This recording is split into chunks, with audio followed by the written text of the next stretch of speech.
Hi everyone, welcome back to our channel. Today in this video we are going to see how to fix Xbox One or Xbox Series XS error 0x87E10011 when a game or app isn't compatible.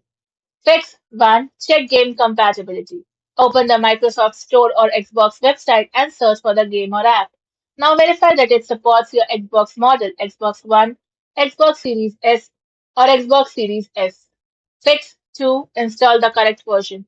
Go to My Games and Apps and find the game or app. Now make sure you downloaded the version designed for your console. Fix 3. Verify ownership and region. Sign in with the account that owns the game and check that your Xbox region matches the game's supported region, then try launching the game again. Fix 4. Reinstall the game or app. Go to My Games and Apps and select the game or app and choose Uninstall. Now restart the Xbox and download and install it again. Thank you for watching, and for more such informative videos, do like, share and subscribe to our channel.